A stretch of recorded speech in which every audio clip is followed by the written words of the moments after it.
Welcome to Break Free and Trust, a redesign for living.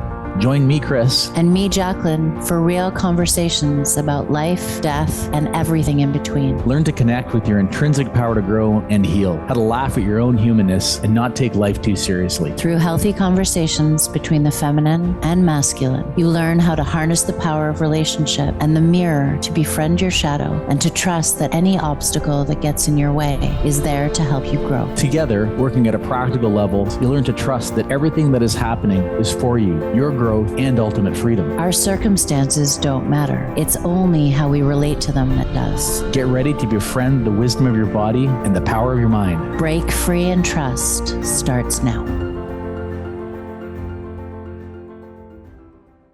Welcome to Break Free and Trust, a redesign for living. I'm Chris. And I'm Jacqueline. And today's episode was inspired by the tremendous amount of traveling that Chris and I have done in the past year. We spend our lives seeking the next best thing, always pursuing something other than what is in this moment. It's as if we're programmed to look to the future, to a new job, to our next vacation, to the new car, to summer break, to a different relationship. We're programmed to think somehow that we will be happy when we've achieved, acquired, arrived. But what we're really looking for in some ways is nothing more than the next dopamine hit. Happiness is not something that exists outside of us, but rather something we cultivate in every moment. The truth is, we can travel across the world and adventure till our heart's content, but wherever we go, there we are. We cannot escape ourselves because being fully alive means being with ourselves in every moment and learning how to turn toward what is with all of our attention. Wisdom lies in recognizing that life can be full of adventure and novelty, but true contentment lives in the pause between breaths and the presence we bring to everything, including, and maybe especially, the mundane. On today's show, we'll be taking calls in the second half of the show, so if you'd like to call in, please feel free at 1-800-930-2819. Thanks, Jacqueline. Sounds like we had a lot of terrain to cover in this show in particular. Actually, before we jump into it, though, we announced an offering for couples last week, and you've since come up with another offering that relates to the presence process. Do you want to take a minute, just tell our listeners about it? Sure, absolutely. So Chris and I announced on our last show that we'll be holding couples retreat and an 11-week process surrounding the presence process. And that process, that retreat is now full, which is pretty exciting for us. And it actually inspired me to really sit with the work that I've done around the presence process over the last number of years. And I've decided to create another offering, which is 2 groups that will be starting the week of September 15th for men and women, to go through an 11-week process that will be online through Zoom. And all of the information that you need for that is on my website at agatheringplace.ca under retreats and offerings. And I think I'll leave it at that for now, and we'll get back into the presence process a little bit more as we go through the show, because we'll be touching in on that in terms of some of the tools that we will be addressing. Yeah, and for the couples retreat, although it's full, we've limited it to 5 couples this time. If it is something that you've been thinking about, it interests you, please reach out anyways. We're going to create a wait list or a list for the next one, because I have a feeling this is going to be something we're going to be doing on a regular basis. So yeah, let's get in touch with us and we'll put you on the list. Awesome. Cool. So you mentioned our travel this year has served as a catalyst for the show. Maybe provide some context for our listeners for that statement? Well, for those of you that have been listening, and maybe even more importantly, watching, you probably will have noticed that Chris and I have showed up in many different places this year for this show, all of which was unplanned, unintentional, and sort of more of a response to what was showing up in our worlds than anything that we had planned to do. And the reason why I said it was a catalyst for this show is that we have managed to travel to many places in the world, places that I've dreamed of going much of my life and never imagined that I would end up in 1 year. Um, and and our experience has been really profound in terms of how we felt in in and through that travel, but also the journey that it's taken us both internally, um, as we've been traveling. I think that's all I really have to say about that right now. You want to take it from there? Yeah, I want to add. I mean, this is the nature of the conversation. Is that I think we started this podcast. We're on episode 23 right now, and we started the podcast about a year ago. And a year ago, we our plan was we were going to just really settle down in Bowen Island.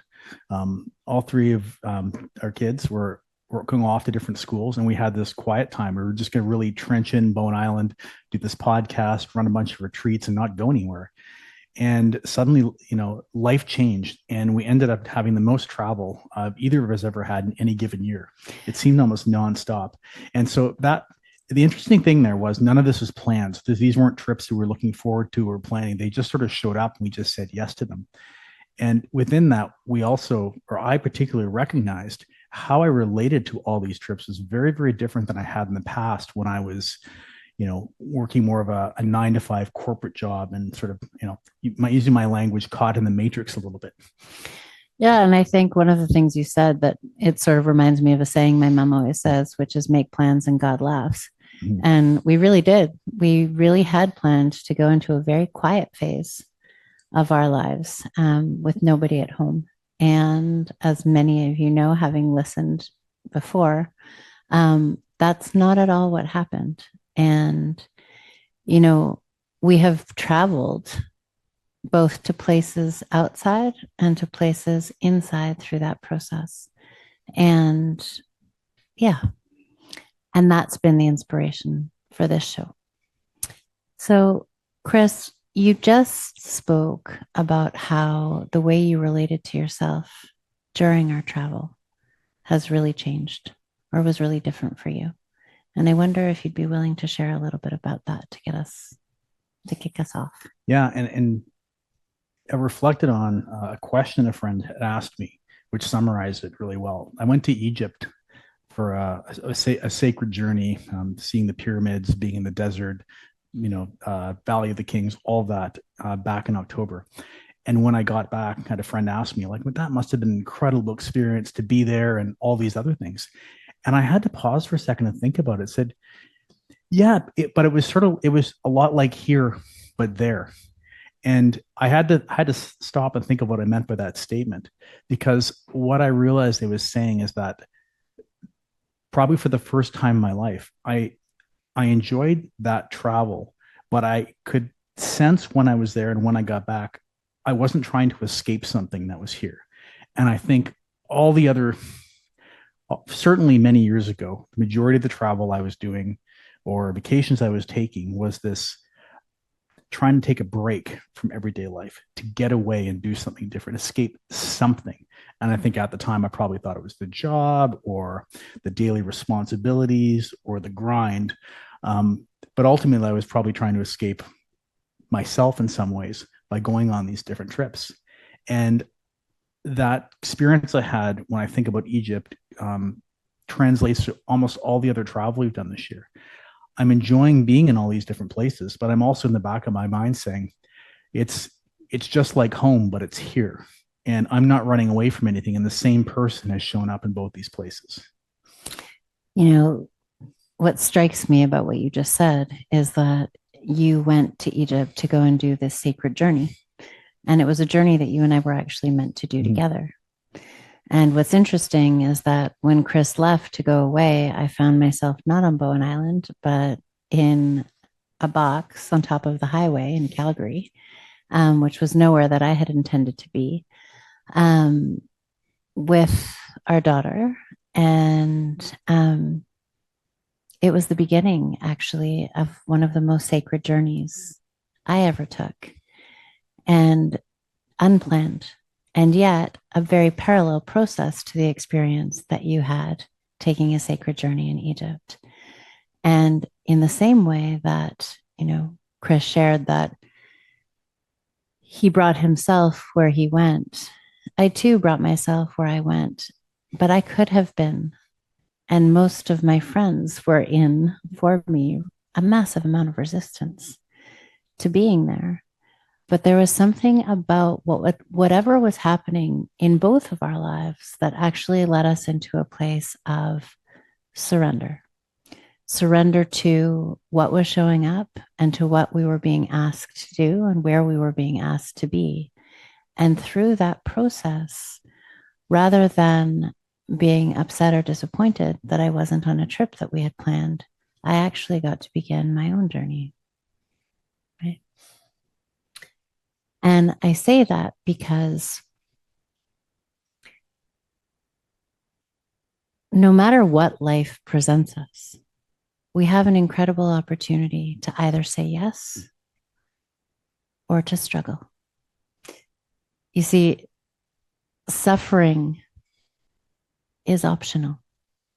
And I don't think that we spend a lot of time really recognizing that our responses to, or I'll say in some ways, our reactions to what life presents us ultimately defines our experience. And one of the things that both Chris and I have come to this year and in the years coming or leading to it has been that we have grown our capacity to be able to respond to life rather than to react to it.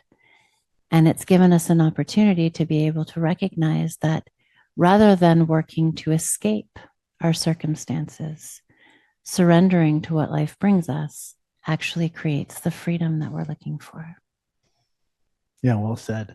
And with this concept of freedom and suffering, it's like when I sit with it, it's the attachment I have was the attachment that's the root of all suffering was to my identity. And I realize, and maybe many people are like this, is that what I was doing when I was, going scheduling these exciting vacations and that were becoming more and more extreme as life went on, was I was unconsciously always trying to escape that attachment to my identity. But as you said earlier, wherever you go, there you are.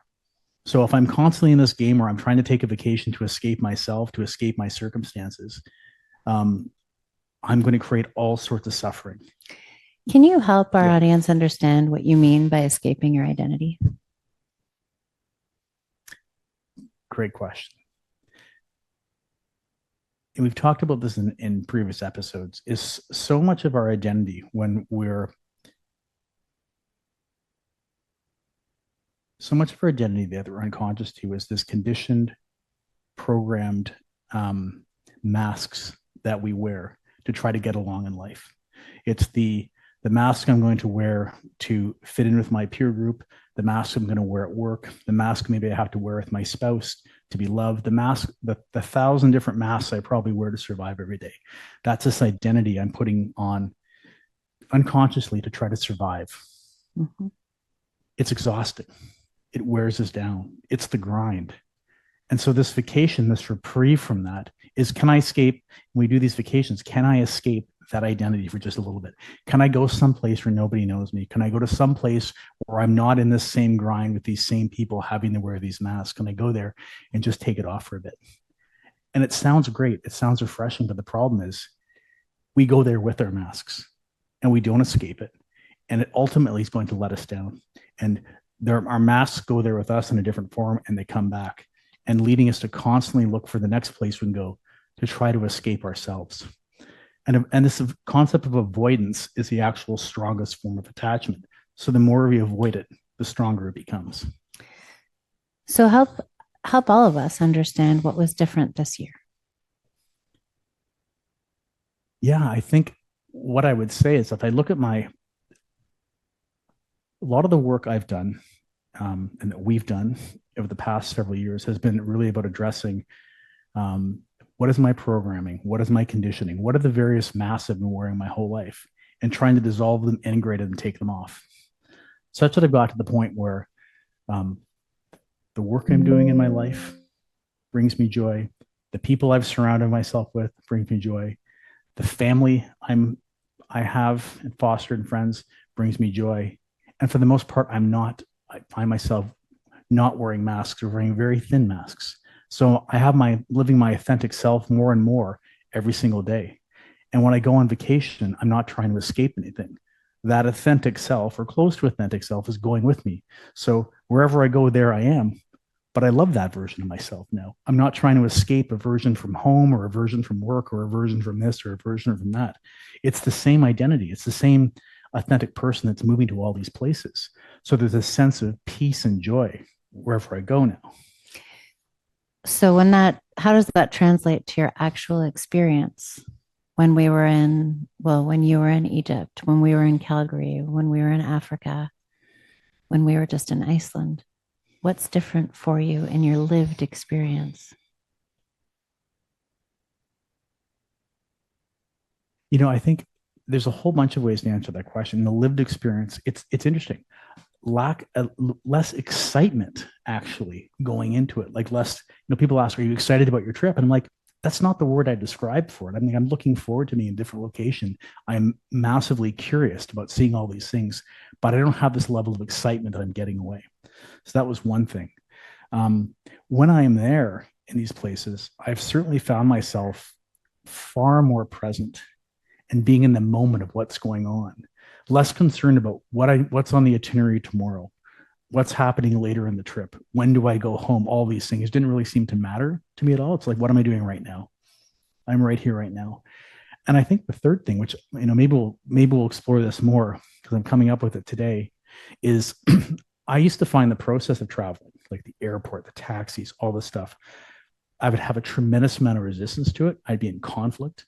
I try to convince myself that I had to fly a certain way, and if this hotel wasn't good enough, all these things, none of that matters to me anymore.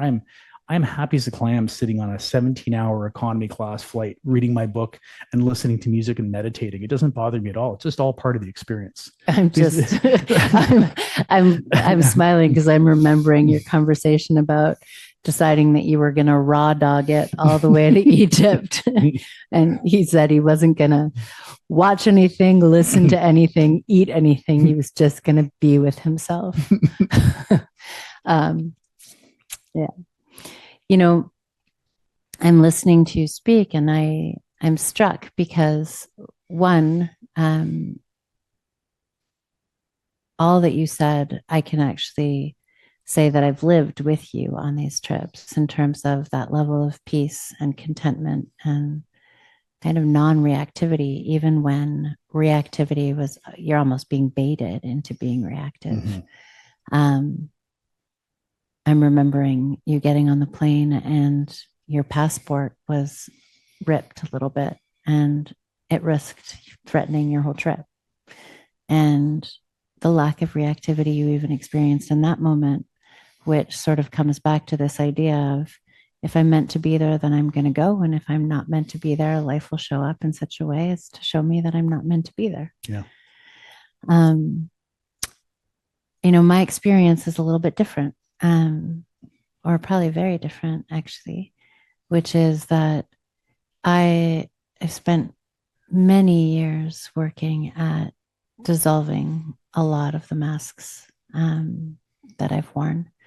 And last year in particular was a really powerful year for me in terms of my own growth. But I think my greater experience has been recognizing, I would say letting go of my attachment to the way things are supposed to be.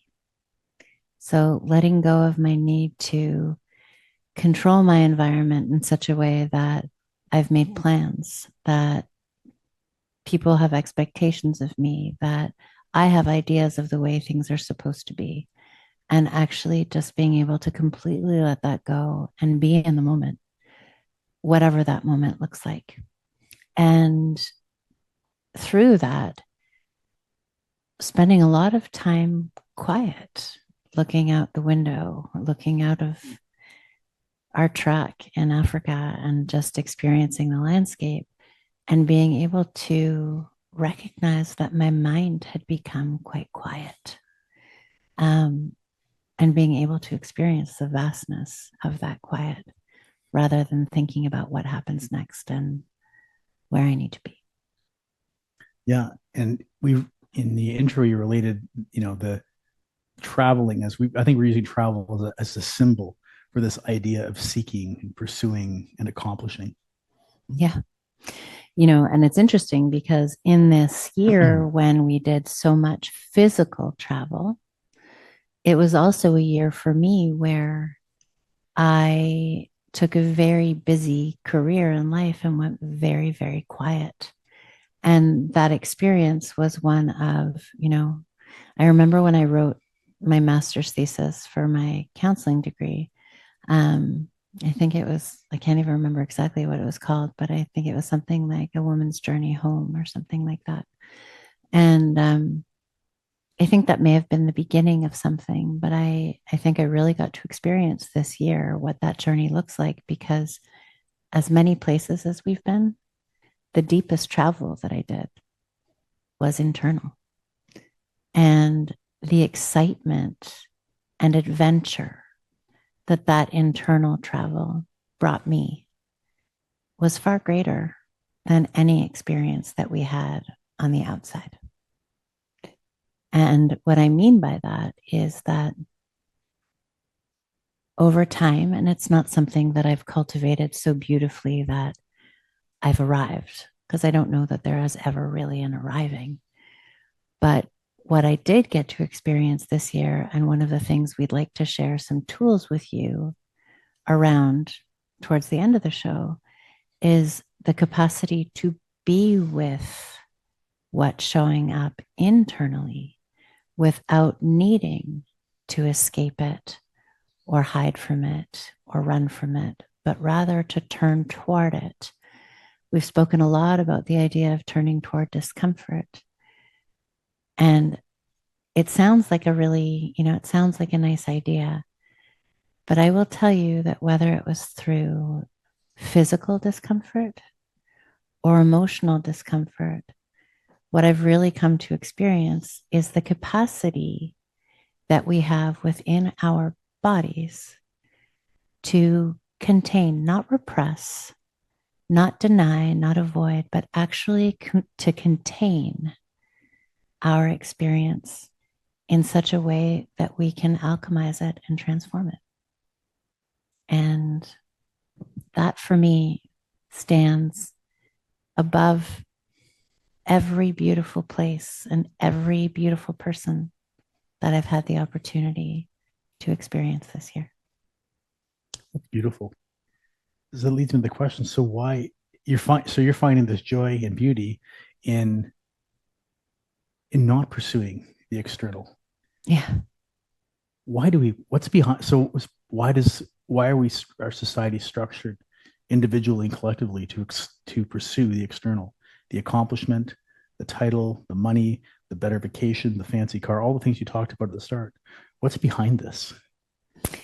That's a question that I can only answer from my own experience. But I think in living in a capitalist society, we're constantly, our society itself is driven for to more, to better, and to more and better being a sign of success, whether it's through achievement, whether it's through money, whether it's through stuff. Everything that we're looking for is designed to make it, it's almost like you you strive, and when you get to where you're going, there's just more striving. There's no arriving. And it's sort of like this idea of you go and you travel to Africa and you climb Kilimanjaro. But as you're climbing Kilimanjaro, the idea is, well, what's the next big mountain that I can climb rather than actually being in the moment and being where you are? And I think that that's the source of a tremendous amount of depression, a tremendous amount of anxiety that exists throughout our society because we are not taught from the time that we're young how to be with ourselves. We're taught how to acquire, how to achieve, and we measure ourselves against everybody else and where they're at. So there's not actually an internal sense of peace that we're taught to cultivate. Yeah, in the sense, the statement now that we're going deeper in this, wherever you are, wherever you go, there you are. Well, it's only the present moment. Mhm. Always. That's the only time that actually exists, and you're always in that present moment. But if we take this deeper, as a sense, what we're describing is always an attempt to escape Mhm. that present moment and to what is and to what's now. Because within that, of course, as you talked about, we need to face ourselves. We're there. And so we're constantly trying to move to the next moment because maybe that next moment will bring something better or a sense of relief from what I have to face here, or maybe something to change. But so much of what we're talking about is this striving for the next moment and not being with this one. Yeah. And in that, I mean, our society feeds that because every product that's marketed to us, every vacation that's marketed to us, every course that's marketed to us is marketed to us in a way that you'll be better if, you'll feel better when, if you do this, then you can. But there is actually very little education that exists around how to experience joy right here, right now. You know, I'm struck. I'm looking outside as we're talking, and I'm struck. It's funny. It's the same client that I'm thinking of that inspired our last conversation. Um, you know, he would he would often identify himself as depressed, as an example. But I've never met a human being that could see and experience presence the way he has. And I remember one time him arriving for a session and telling me that he had sat outside for 15 or 20 minutes just watching the dew on the grass and on the plants and how beautiful it was as the light hit. And I was struck by it because how often do we slow down enough to be able to experience the beauty that's right here, right now, notwithstanding that I might not be where I want to be in my career. I might not have acquired the house, the home, the vacation, the stuff, but just being here and experiencing what is. And he's taught me a lot actually in being able to do that. I mean, it's the famous Alan Watts who makes that comment. All we're actually meant to do is be alive and experience being alive. But from the get go, we set out to accomplish things, achieve something, you know, create something, and it leads to suffering, and it leads to us maybe never ever experiencing the present moment in the way you talked about your client Yeah, experience the present moment, and the way I think we're all capable of experiencing the present moment if we simply decide that's what we want to do. But maybe that's a great place to stop, and we'll continue this after the break. sounds good.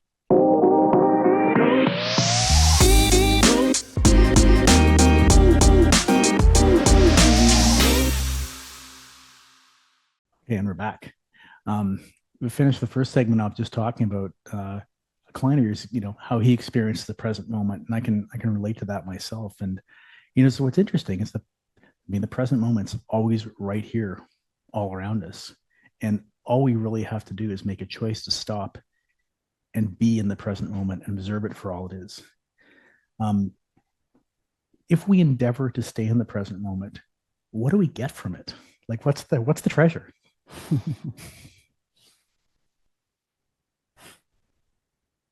Right? It I sounds so think simple. it does. And the answer is so complex.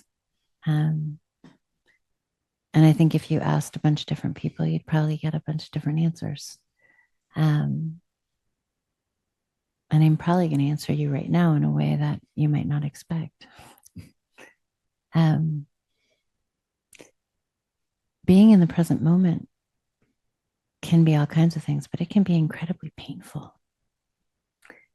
And I say that because, I mean, you asked me the question, and the first thing that I did was sort of tune into what's happening in my body in this moment.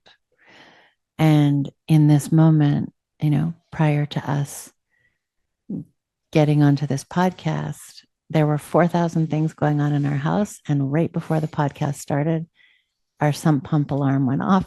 And I was totally, what's the word? I was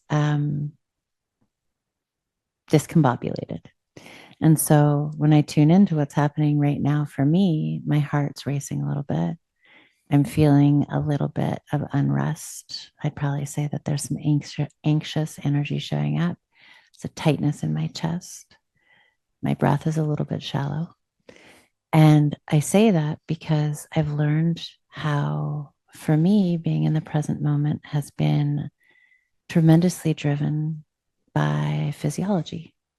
And what I mean by that is I've really learned how to tune into sensation and what is actually happening in this moment. And in the discomfort of that sensation, being able to learn how to use my breath to breathe into it and turn toward it. And as I do, to actually watch it peak and then dissipate. It's probably not the answer you were looking for, but my experience of what we endeavor to do, endeavoring to be in the present moment might actually be driven by a desire to avoid being in the present moment. Being in the present moment and the treasure that you get from it is the capacity to be with everything. And what that leads to is an experience of absolute freedom, which means that there is no situation, there is no emotion, there is no experience that I need to escape from, because I have learned how to trust that I have the capacity to be with, and that in that process, I can continue to expand my capacity to be with all kinds of things, which for me looks like different personalities, conflicts, heightened emotions as it relates to other people that are going on around me, as well as my own circumstances that might not be what I want them to be. But I have the capacity now to open the door to what they are instead of running from them. And that experience in and of itself has helped me to recognize that I have, there's a poem by Jeff Foster that I have spoken many times called How I Became a Warrior. I think that's what it's called. But the warrior that he's describing is a warrior who is defined by their capacity to be able to turn toward what is in every way, through every emotion, and be able to recognize that in that, there's no need to run. There's no need to escape. There's no need to mute.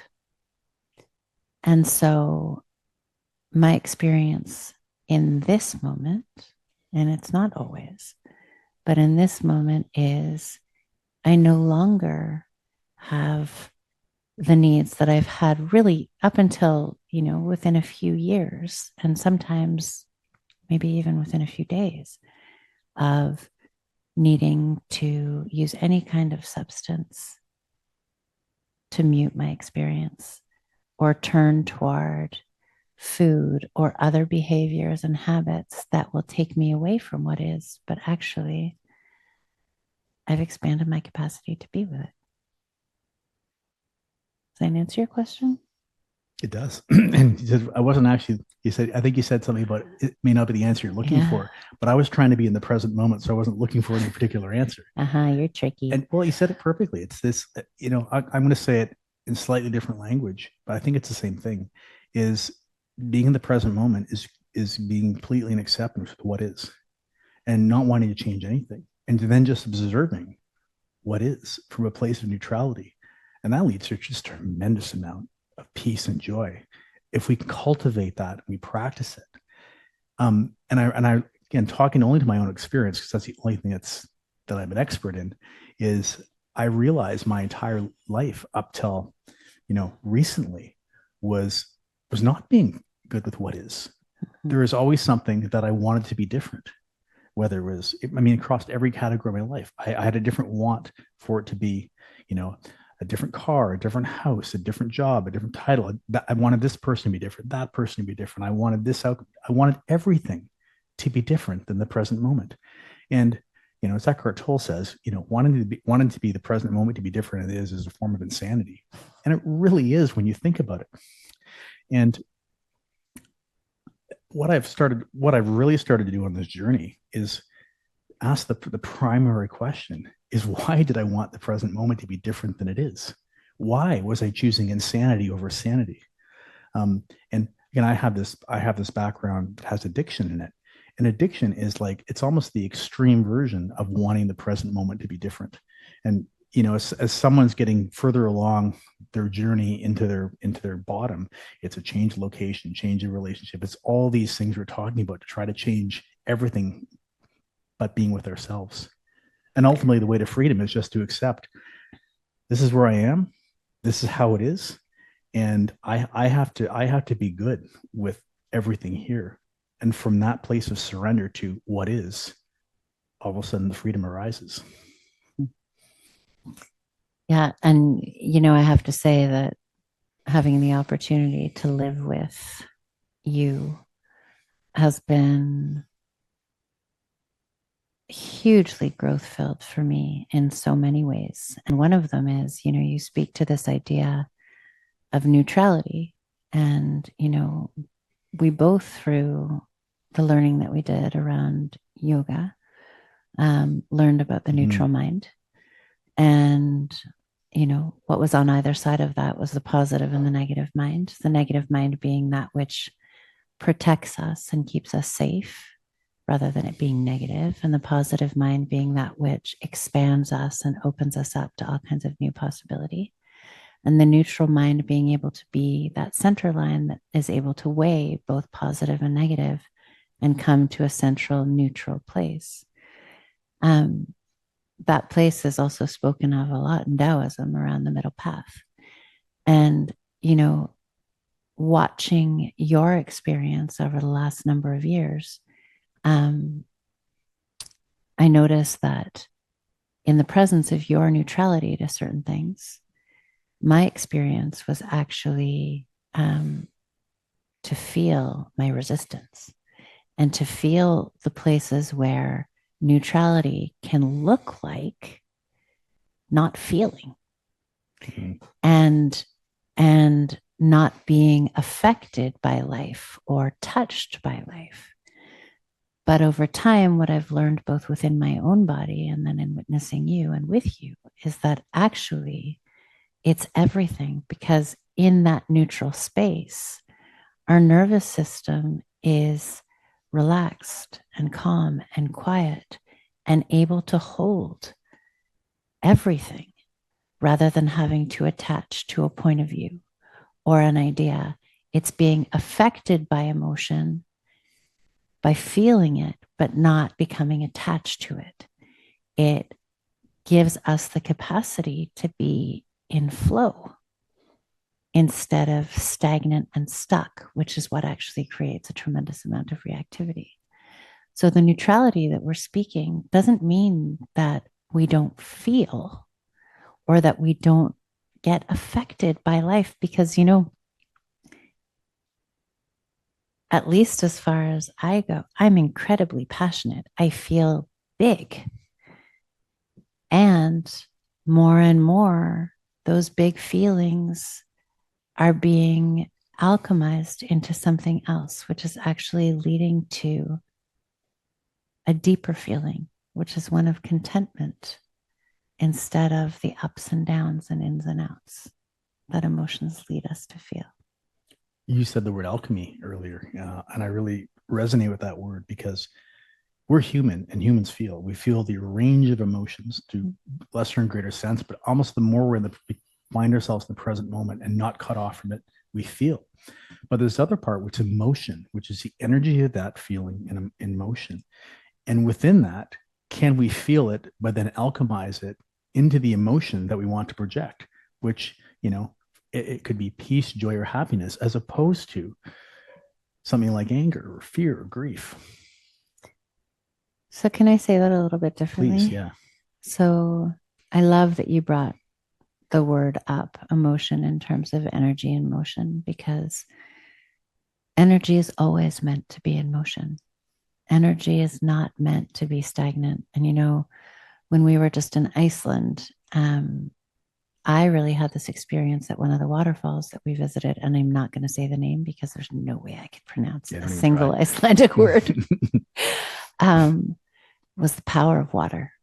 And water is like such a beautiful way of being able to feel, especially moving water, energy in motion. It's a natural state for energy. And it's our attachment that has energy stuck, or it is how energy gets stuck. But emotions, anger, sadness, grief, joy, all of them, they're all meant to be felt.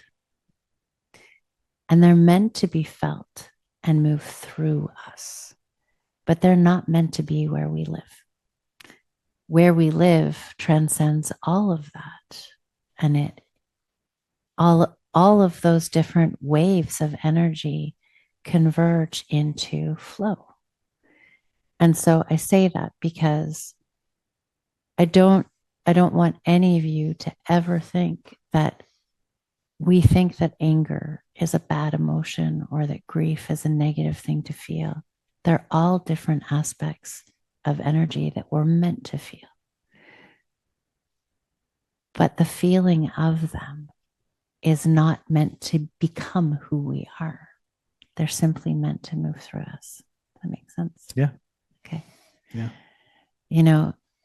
I'm not sure why I'm taking us here right now, but I was really moved by something that I watched on Instagram the other day. There was a reel, I don't even know who posted it, but it was of a woman who was asked the question about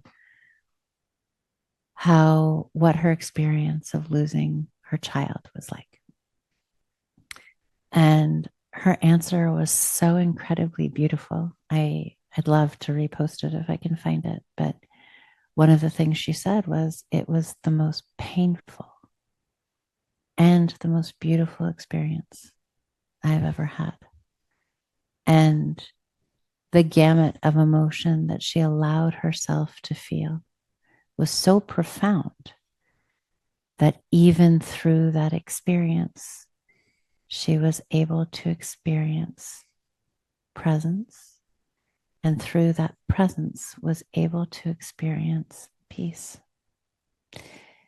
And that can only happen when we let go of our attachment to needing things to be the way they are. I mean, and I've not lost a child, but I've lost meaningful connection with my three biological children, and I can absolutely relate to the intense pain of that then through this work gets alchemized into unconditional love, peace, and joy in a way that it's almost indescribable. It's, if you haven't experienced it, you can't believe it.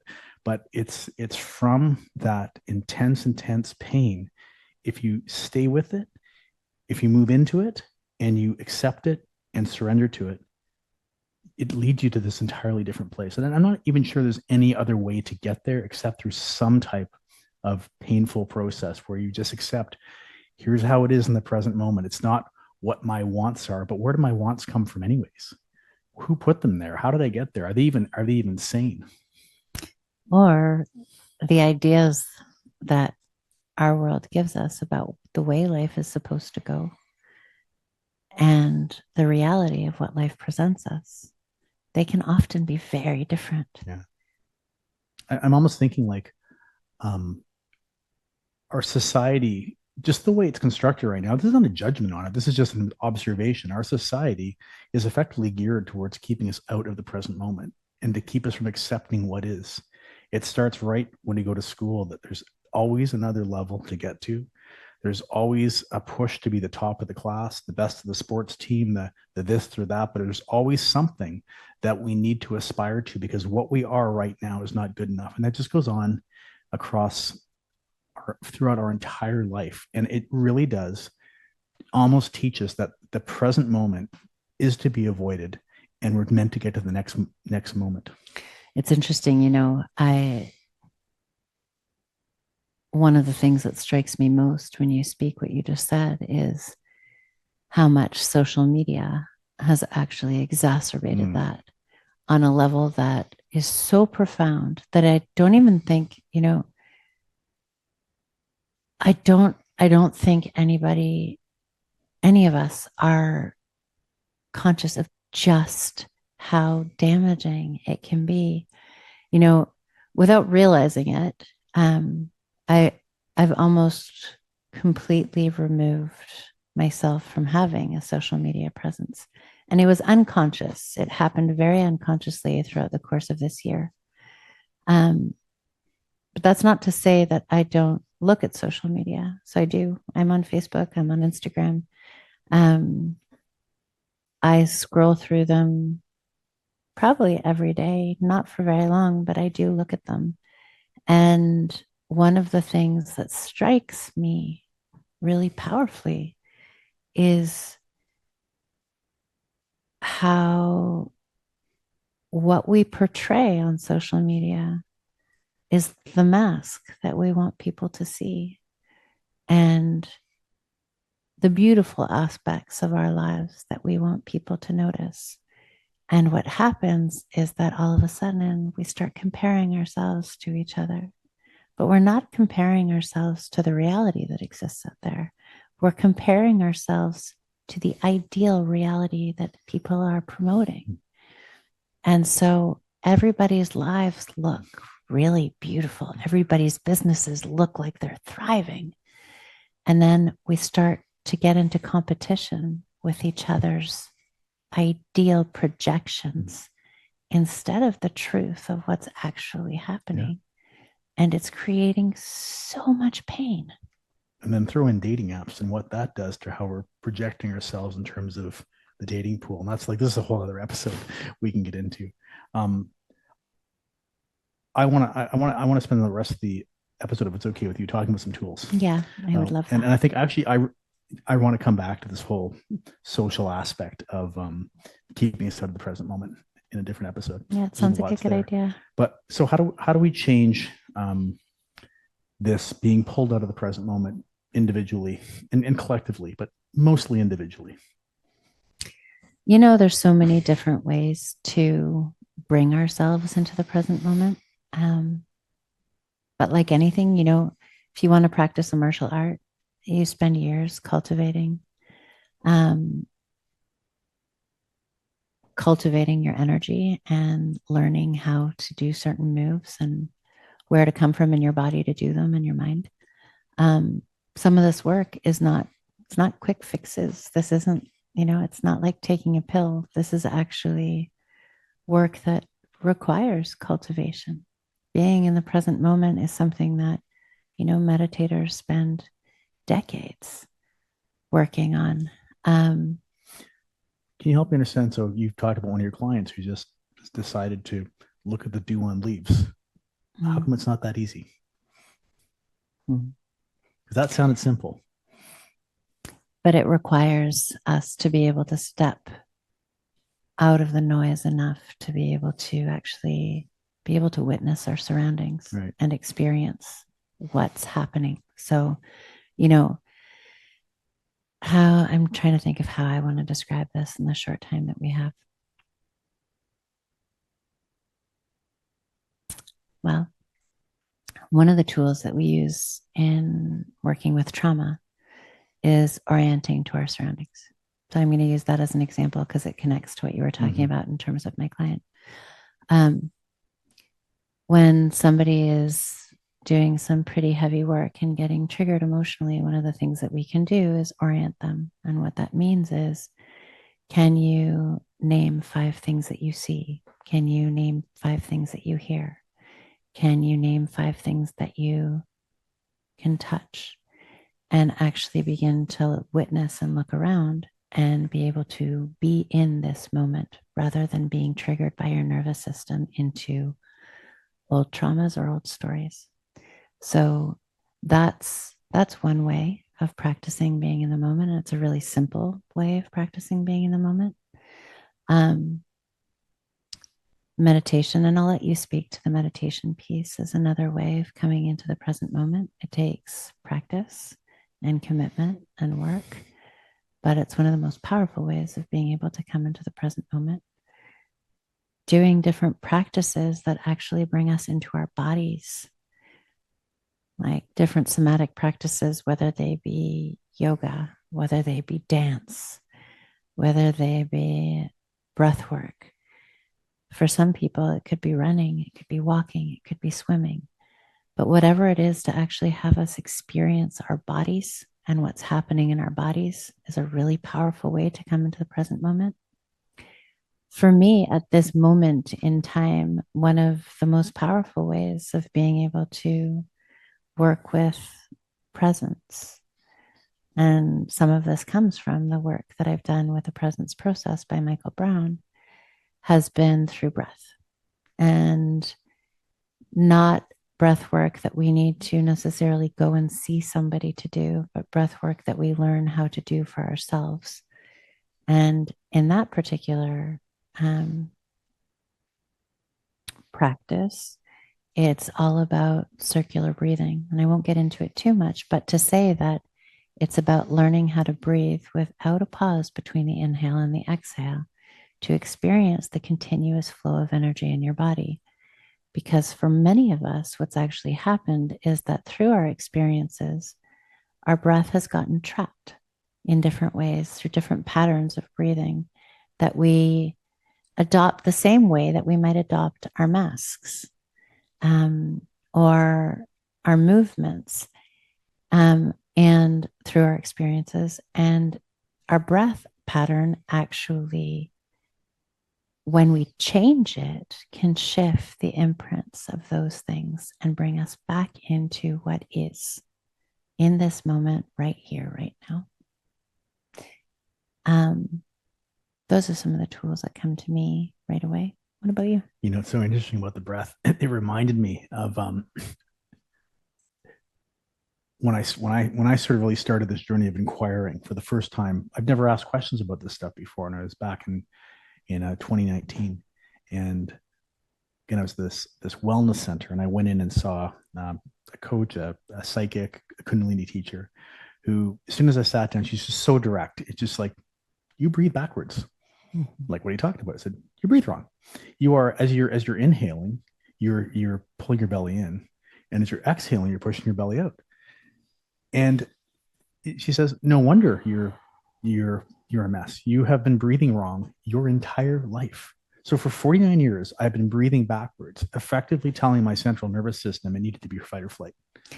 Well, and paradoxical breathing, which is what she's Yeah, yeah, speaking about, is something that not just you do. It's yeah, actually most of us do because we're taught to pull in our yeah, bellies to keep them in all the yeah, time so that we look a certain yeah. way, right? And so it's almost like it's, sometimes we look for the most complex things because they look good, right? Just like these other things that we were talking about.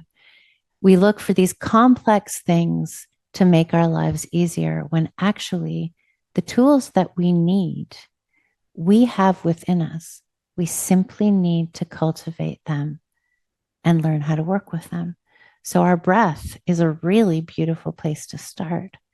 And I know we're running out of time, but I want to take a moment to say that I said I'd come back to the presence process. And I want to come back to it because the presence process is actually a very structured method to be able to teach us how to use our breath and train our minds to work with what is in this moment. And it's been transformative for me, as have all the other practices that we engage in. But if it's something that you're interested or curious to explore, I would love it if you would reach out to me. Um, the groups that I'll be running start in mid-September.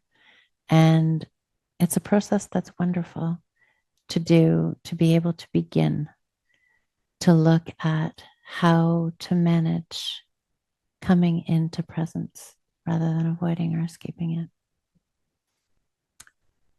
Yeah, and I'm trying to think of, I know we just got a little over a minute left. Just thinking how I want to summarize this. And I think it's coming down to me is like, we started off with this idea of travel and, escaping what? Well, we're escaping ourselves, we're escaping our environment.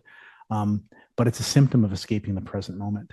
And why do we do that? Well, we've been conditioned to do that our entire life. Our society is structured for us to escape the present moment. And, okay, well, we can make the decision, well, I'm not going to do that anymore. I'm going to just be in the present moment.